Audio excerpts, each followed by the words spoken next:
Good morning, good afternoon, and good evening, wherever you are. Thank you for joining.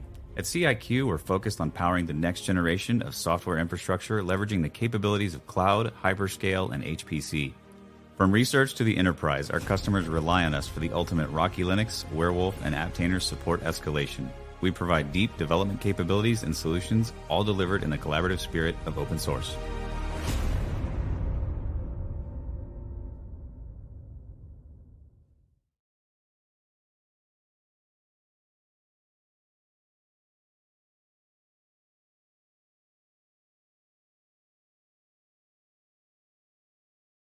Oh, there we go. I can see my face and your faces.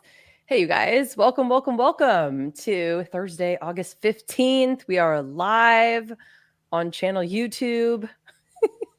Coming to you.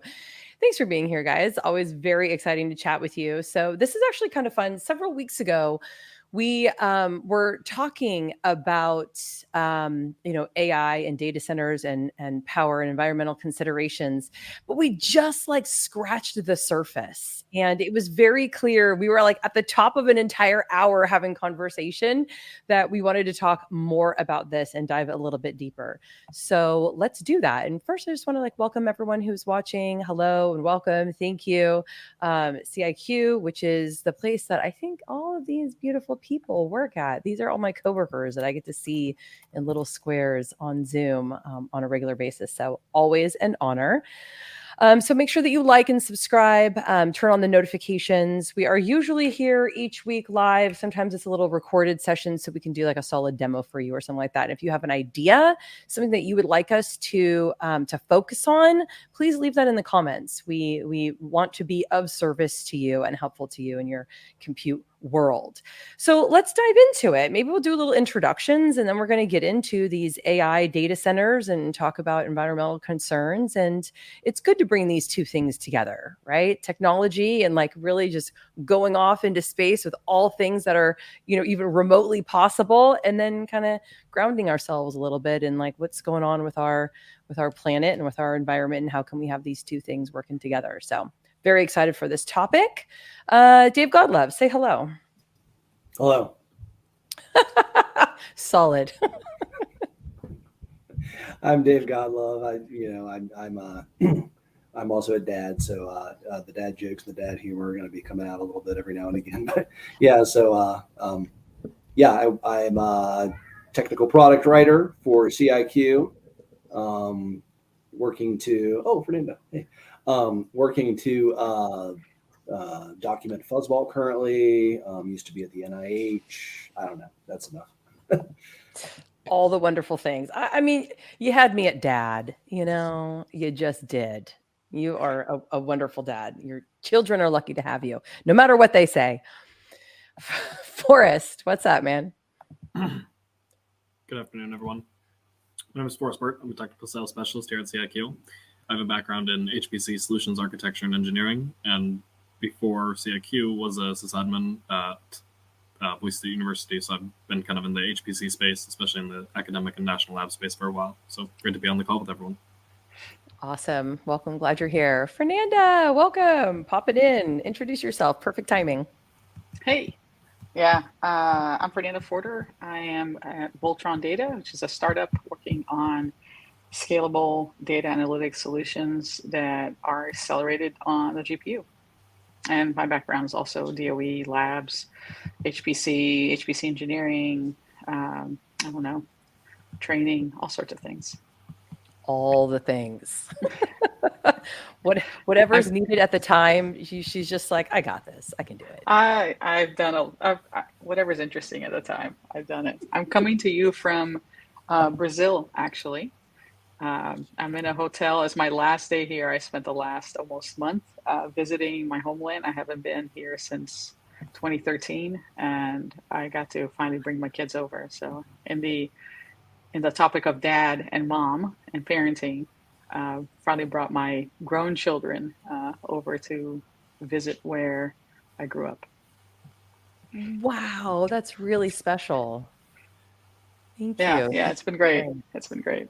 Yeah, way cool. All right, so what time is it there, and what's the weather like? The weather is perfect. I don't know if you can see from there. Bright It's and kind of hard to sunny. see, but that window is the beach is right there. Oh, So yeah.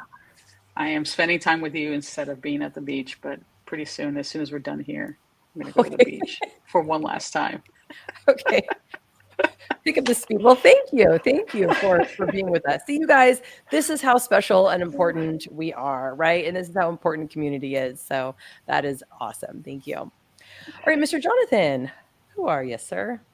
Hey, Rose. Yeah, so my name is Jonathan Anderson. I'm an HPC engineer with CIQ. Right now, I'm primarily on the software side. I work mostly with Fuzzball and Werewolf, but in past lives, I've done a fair bit of data center and that kind of thing too. So happy to talk about the power and cooling. I know less about AI, but we'll come up with something, I'm sure.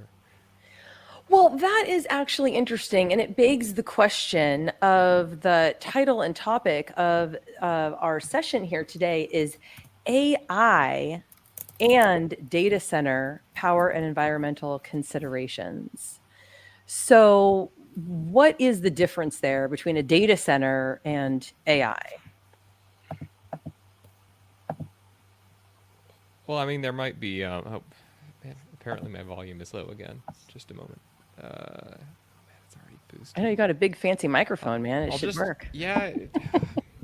Just put my face right here. There you go. We're going into the radio voice now. Yeah. Between data center and AI, like those are not comparable, but there are data center specific to AI data center concerns, mostly just because of the density you tend to get in an AI data center. You're dealing with, usually many GPU per node systems at that point, and so you're almost certainly water cooling, probably direct-to-chip water cooling. And so what running a data center like that looks like is very different from let's say, an enterprise data center or even an HPC data center, where in an enterprise data center you might just have like open air, and then you just like try and manage your airflow so that there's cool air in front of the intake for your computers.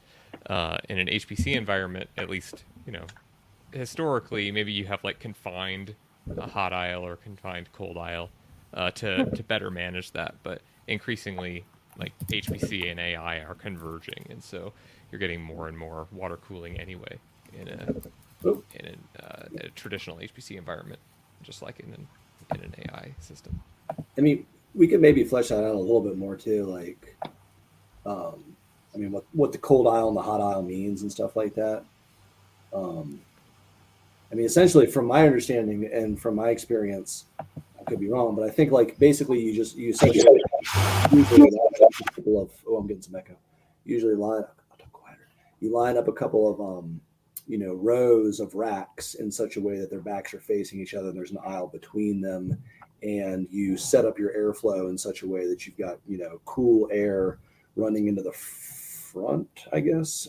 Usually air intake on the front, sucked in and blown out the back, and so you've got like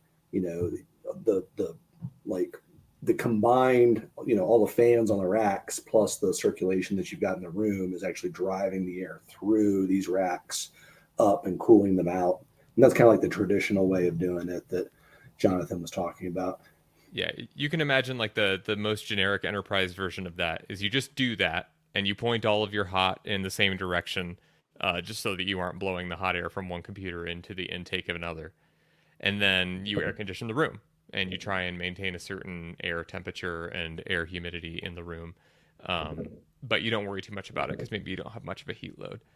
As that heat load goes up, maybe you can't cool it fast enough for all that air volume. It takes a lot more work to cool all of the air in the room. So maybe you build a box around where the hot air is going. And so now you don't have to keep re-cooling the same air that's also already cool. You just focus on cooling the hot air that's in that hot aisle before you release it back out into the room. So a situation I've seen many times in the past is you have rows of computers and every other rack or every fourth rack or something like that is basically a big air conditioner. And it takes intake from the hot side and then blows cold air back into the cold side. And then that thing is water cooled. But so there's always water somewhere. But it's just about how close you want to let the water get to your expensive computer. So like how many nodes would you need to start cooling in that way, right? Because like I don't need that with my laptop. It's got like its own little fan thing that goes on every now and then. But I'm also not using it 24 hours a day. So like at what point do you need, okay, so there's air cooling. So you have like an air conditioner type of thing where it's like intentionally cold air, not just like circulating air and moving it around.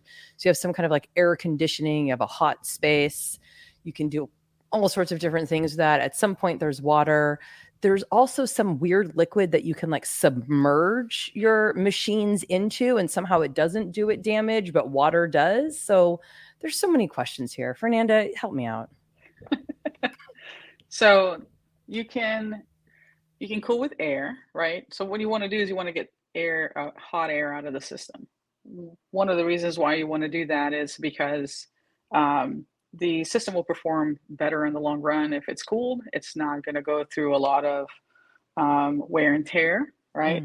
And you're not going to, if it overheats, you're not going to literally break the chips. There have been scenarios in the past where boards will bend.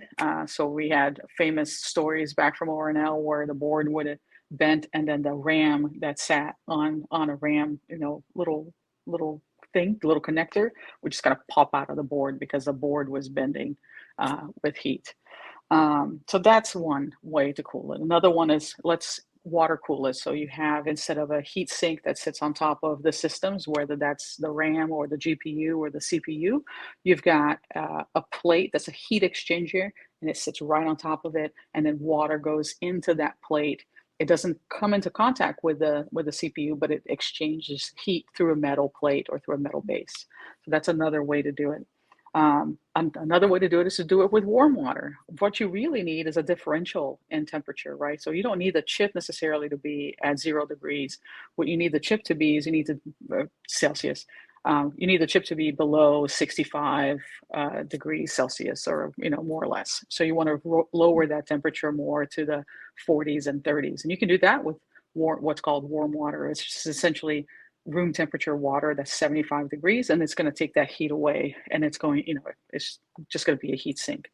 And the last one is what you mentioned, is this where you dip into this inert fluid, which is basically a mineral oil that's been stripped of any minerals, which minerals are the thing in water that make it capable of conducting electricity and shorting out a system. And you don't want that. So you stick it into this oil vat that looks like a giant frying machine, and then you circulate that through a heat exchanger, the oil itself, and you just circulate that around, and it's much better at capturing the heat, and you don't have heat going into the external environment, and you have to heat. So it's a lot less volume that you have to cool down versus, say, cooling down an entire room where a data center would sit. And that tends to be more efficient, but there's still, heat coming out of a chip, and there's still heat going into an environment.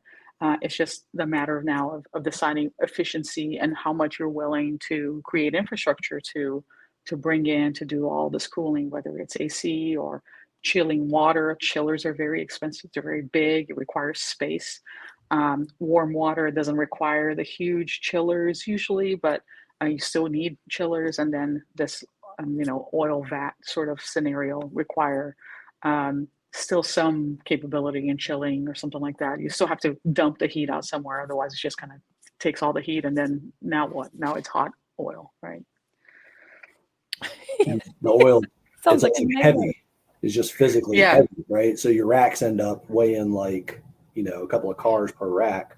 And then so you got to make sure that you're building your actual, if you actually have a large cluster of these things, you got to make sure that you're building the floor can physically support like a bunch of semi trucks lined up next to each other or whatever. Right, and those are considerations you have to make. For example, in the air system, you make the floor kind of float so that you bring in cold air from the bottom, and the tiles that line the floor, you remove it, and then it goes straight into that that box that holds all the machines. In this case, usually put it straight on a concrete floor. You don't have a raised floor, and then it can be messy too. So if you have to go in there and do something to the machine, like unplug, and no one that's ever worked in a data center likes pulling out those things. It's oil, and it gets all over you, and it's kind of all over the floor. It becomes kind of a hazard. But it's super efficient, and it's both fascinating to me, but also I don't want to be the person that has to be in the machine room. Wow, this is okay. So we've got all these different ways to cool, but the electricity's coming. So I'm also thinking like fire. Like, would it ever be an oil fire? No, this is like mineral oil. It's a very inert sort of. I don't think that fire is the issue with this. It's mostly just a pain. I think it's just, people would rather pull a rack out of a regular old rack than to have to pull a rack out of something that's been dipped in oil. But otherwise, it's really efficient. It's really good for the environment. You can move, like, the space that you need is very small. I mean, I think it's in Japan and that they have these containers that you can just bring in a container full of these things, and it's super efficient space wise, and you can just put it right next to whatever place you want to do your compute, and you just pile it on containers. No big deal. Huh. Forrest, how did you guys cool your cluster, were the places that you've worked? So the first cluster that we had was pretty small. It had, I think, about 40 nodes or so in it, and it was mostly air cooled. It's actually kind of an amusing little area. There was this big concrete room in the third floor of the computer science building, and they had built kind of this, like, essentially wind tunnel in it. So one wall was taken up by this massive air conditioning unit that was took up half of the room basically, and put out a huge, quite a blast of wind after you've been in there for 6 or 7 hours on you. So you always had to hold the crash cart and stuff like that, because it was a pretty decent gust going through there. Your hair's all to the side by the time you come out. Yeah, and so they had so this was at the front of the room, and then they had kind of this U-shaped deal, and the front sides of the machines were oriented to the inside of the U. So the heat was pushed out to the outside of it. So as the wind came forward through it, it would push through the machines and push the heat back into the rest of the room. So those were pretty small. That was where they were running, our little cluster, the old kind of test cluster, and then some of just the cyber infrastructure for the department. So that was pretty small. That didn't require much advanced cooling. And one notable incident, it became apparent that air conditioning unit was not on the backup power system. But with everything on a UPS, the machines, we realized, stayed on in event of a power outage while the cooling does not stay on. So we had to save the cluster from itself one time there. So always make sure your cooling systems have some type of redundant power on them too, if you're gonna just be aware your cluster can burn itself up. Basically, if your power goes down, you've got UPSs but no backup power on that on your cooling. When we built the larger cluster, it was actually at a proper data center facility with heating, cooling, HVAC, all those type of systems, cooling towers, that type of thing, water running through it. So we used a chilled door system.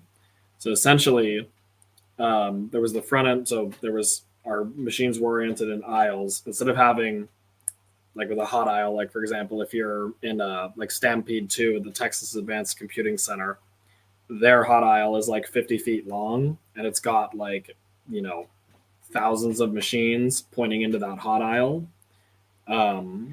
oriented so that, as we've explained, the heat is pushed into that aisle. So the outsides of the machines are on the outside of that. We had essentially just straight banks of racks, lined up in rows. And so as air was pulled through the front of them by the fans, they went into this chilled door system that was essentially these big doors that went over the back of the racks that had water circulating through them. And so it helped to increase the cooling efficiency. So we didn't need a hot aisle. That was sufficient for the amount of gear that we had to take care of most of the heat. Because like I said, we had like water cooling HVAC systems that, half of this place was like a data center floor, and then there was all kinds of other equipment. But yeah, it was mostly chilled doors. There's some nice photos of me out in front of those chilled doors out there on in different places.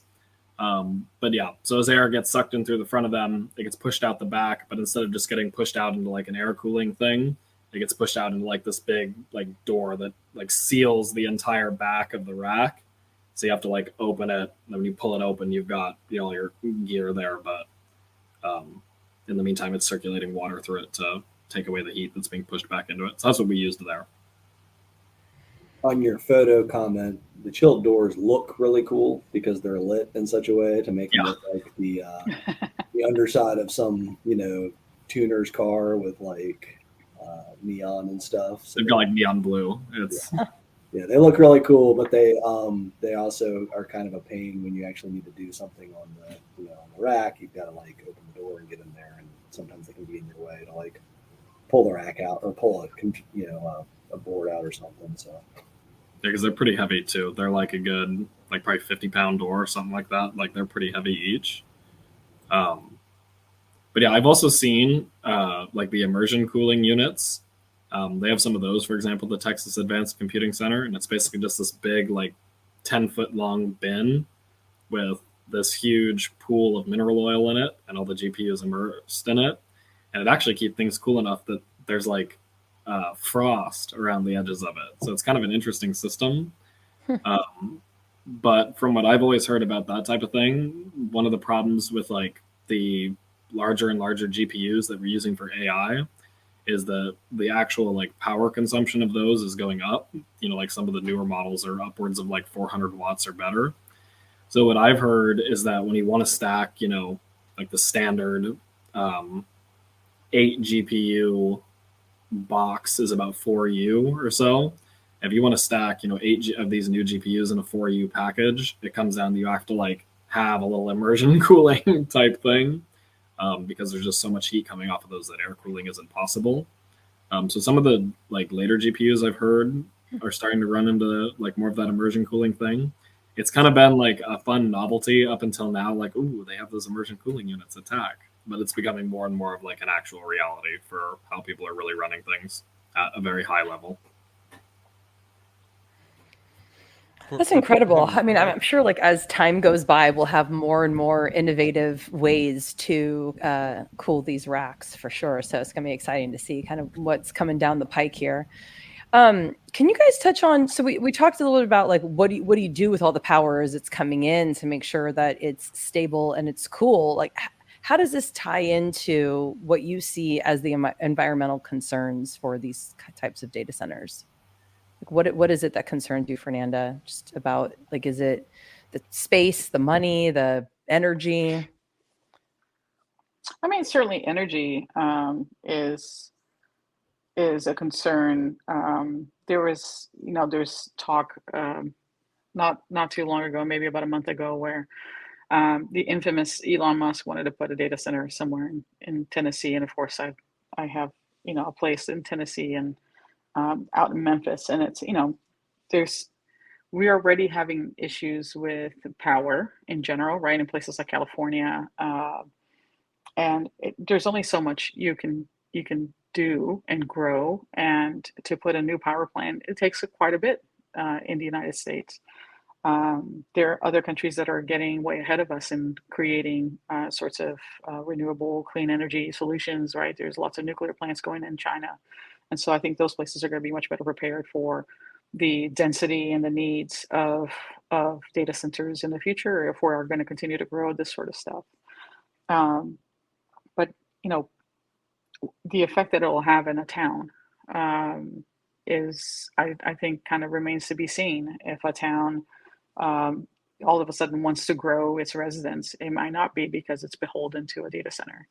And I'm not sure that we're going to continue in this path to reduce the power usage of GPUs. I mean, we were just talking about how these GPUs are getting much more dense, and so there's only so much physics, at the bottom that you can improve on, and but there's still a lot of room at the top and the software's end that we can do to reduce models and reduce improve software usage and improve everything else. So I think before we start thinking about throwing hardware things, as someone who's on the software side now and peddling optimized software, we should look at the top of things to improve software usage and software need before we throw hardware at it.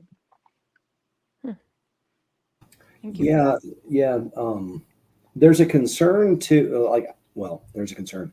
I have a concern. I don't know if there's generally a concern, but one of the things that concerns me is that. So I was thinking a little bit about this topic this morning, in anticipation of this, webinar, and so software optimization is obviously going to be one thing that we're going to need if we're going to reduce energy consumption and heat waste and things like that from AI. But at the same time, I'm concerned that a lot of AI is the type of computation that it can almost always benefit from having more horsepower thrown at it. And so a lot of these types of things, you can just continue to scale them up. And it's like, okay, well, we've just done some software optimization to make the algorithm more efficient. Great. That doesn't mean that we're going to run it on fewer GPUs. Right. It just means that we're going to make our model higher definition. How do you tell a bunch of AI researchers, okay, that's good enough? Stop there. I mean, we used to have this issue. It wasn't with AI, but it was with molecular dynamics folks who were modeling interactions between atoms and molecules, and they always wanted more. Like a lot of other folks, a lot of other disciplines at the NIH, they would need a set amount of compute to get their computations done, and then they'd be finished. But the molecular dynamics folks, it was like you can always add more to the you can get better results out of your model if you just have more compute. So I don't care how big you make your cluster, I want to use all of it. As a molecular dynamicist, yes, that is correct. Yeah. We reduce when Oak Ridge put on Titan, right, which was that inflection point of using GPUs. We saw these runs that used to run 8 hours go down to an hour, and then we saw them creep up little by little up to the 8 hours. And what had happened was that they added more physics, right? So if I'm doing a climate simulation that runs 8 hours, well, now I can add maybe more chemistry, and I can add more tracers, and I can add more layers, and I can add more things to my simulation. So I agree in the sense that I think AI will grow, but I disagree that AI needs to, because I've listened to my stats friends, so statistical people, always find ways to do computations on the cheap and isolate the sorts of variables that go into models, that right now people who are not trained in stats are just putting everything but the kitchen sink inside these models. And I hear my stats friends going, what you're doing is utterly unnecessary. We could have done it with much smaller. And you see a component of people building these small and tiny little models that can do this sort of work of really big models. But in the end, even if I can do it in a small model, now I'm going to do more with small models, right? Now it's just going to be cheaper for me to run small models and make it more available to other people. So I don't know that we're ever going to reduce compute size. I think that at some point, if money's unlimited and NVIDIA and TSMC can build all of the things that the customers have bought, in the end, power consumption is going to be the limit to how much compute we can actually run. We're going to need a Dyson sphere around the sun to get the those last few billion parameters out of the thing. There you go. Yeah, well, I mean, it's very. Oh, look at this here. Oh, I can't even see that. Can somebody else read it? I need to make my screen larger.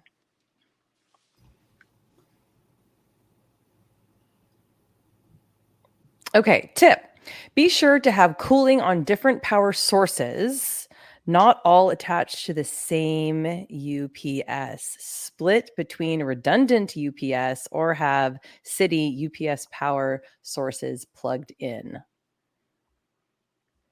Which is an advantage of the immersion systems, that things don't break right away. So if you have your compute in an immersion system, it can keep running before that oil gets too hot to handle, and it might be able to actually overcome whatever temporary power disruption. Whereas in a data center, it'll take a few minutes and then it'll be over. Like, things will start kind of falling apart, and you need to bring it down, and you need to do it quickly. In fact, the UPS, if I remember correctly, if I believe what was told to me at Oak Ridge, the UPS was there for the file system, because then it was still platters and disks, and you wanted to bring the file system down, gracefully, but the compute could just crash. Like, that's it. We're not going to worry about that. Yeah, in an academic environment or a research environment, the conversation is always, well, you could have redundant power and guarantee that uptime, but if we didn't do that, how much more compute could we buy? And so There you go. it always goes towards like less redundancy and more compute, because the math tends to work out that with as often as it goes down, which isn't that often, you would rather have this much more compute for the time that it is up. But yeah, if the file system goes away, that's real bad. So let's wrap up here, you guys. If you want to have like a final word on your perspective on data center power and environmental considerations, we'll start with Forrest. I think power costs will continue to grow, and power sources will continue to be developed. AI is an incredibly industrially useful technology. And so we'll see how much of it actually sticks in the end, and how many of these AI data centers are not essentially having their space sold out here in a few years when the AI boom proves to be like the .com bubble. But sorry about that. I agree with Fernanda quite a bit when we discuss the need for alternative power sources, especially around nuclear, as things are only going to continue to scale higher and higher across compute. Everything is getting more complex. Basically, all use cases, like you say, molecular dynamics, stuff like that. As much compute, and people will use as much compute as you can throw at it in the end. So I think in the end, we will continue to slide up the Kardashev scale, and eventually, like I said, maybe we'll have a Dyson sphere to get those last few parameters, or those last few bitcoins in the end, for that matter. Certainly, human nature is more, and more. So maybe the trick is to direct ourselves in the direction, right? So it's not like more of everything. Let's just go in this direction. What do you think, Dave? So I'll relate a quick story, little anecdote. So at the NIH, one of the tasks that I did while I was there at one point in time is we received, I forget how many racks, it was 4 or 6 racks of GPU enabled computers. And part of integrating them into the cluster, one of the jobs I was tasked with was to just run them at max speed after we got them all put in there and make sure and see what would break, basically just spin them all up. And so at the time I was using, it was kind of a while ago, and so I just came up with a little TensorFlow thing that was just ridiculous, but would just run and just heat up all the GPUs. And we turned that on, and then I put it on a delay so that we could walk into the machine room and we could wait for a few seconds and it would all spin up. And it was amazing because everything would spin up at once, and all of a sudden it would be like you were standing next to a jet engine. You couldn't, all the fans and everything, all of a sudden you couldn't hear.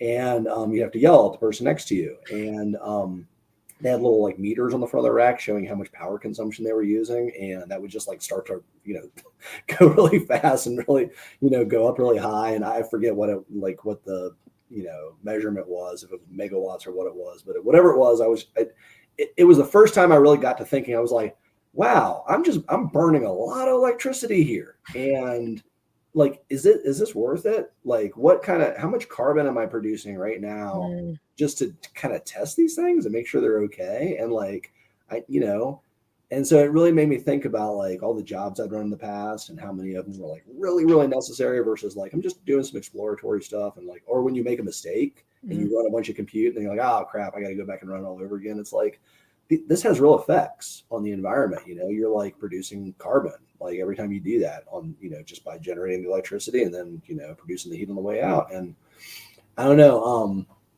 So, I think it's really cool that, we're thinking more about this. And I think that, everybody kind of needs to think about when you're using cloud, when you're using like this has real, like there's a data center somewhere with fans screaming that are, that you're making those things happen. And, you're producing carbon, which is, so think about the compute you use and try to be, if you don't have to, maybe don't use it. I can't get an image of a screaming fan out of my head. It's just hair on fire. Anyway, okay, Jonathan, what you want some final thoughts here about our environment and power and data centers and AI? Sure. So I really like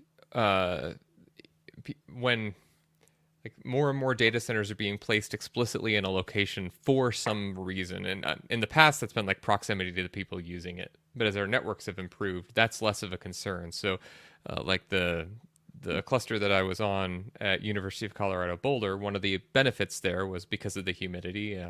We got a lot of what we called free cooling.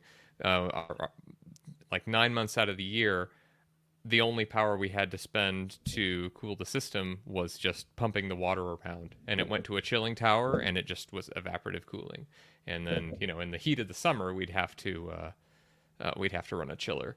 But in that same mindset, the National Center for Atmospheric Research, Mesa Lab, just down the road, like they, rather than put a data center in Boulder, they partnered with the University of Wyoming to like take that one step further, and their data centers up there, and do a whole lights out facility so that the cooling and infrastructure is cheaper up there. And I think in the past, like I was talking about enterprise style, what we kind of call in the HPC world a closet cluster. People would just, without any thought for cooling, they would just build a cluster and put it in a closet and hope that the cooling would be fine. And there's one step of additional professionalism of, you build a data center, you control your cooling, you understand that. I think as our power concerns go up, I'm interested to see more and more the power be considered in scope with the system and not something that you're just getting from a utility, but how are we powering this thing? Where is that electricity coming from? And is there somewhere that we can bake this data center together with some kind of power generation, whether it's a traditional or nuclear style power plant, something like that? Or I think it was Forrest was telling me a story about people that were putting little containerized data centers next to these little oil wells, or maybe natural gas wells. Maybe that was what it was. And when the price of Bitcoin made it profitable, they would run the data center off the natural gas coming off the well right there. And it was this one kind of cohesive, confined thing that was just self-sustaining. I think there's opportunity for doing that, with a big solar farm next to your data center or something like that. We were talking about supplementing the power for our data center by putting panels over the parking lot that was right outside of it, and how much would that offset the requirements of that data center in there. So I'm interested in just thinking of it as in scope when you're building a data center. How could we supplement or generate our own power for it?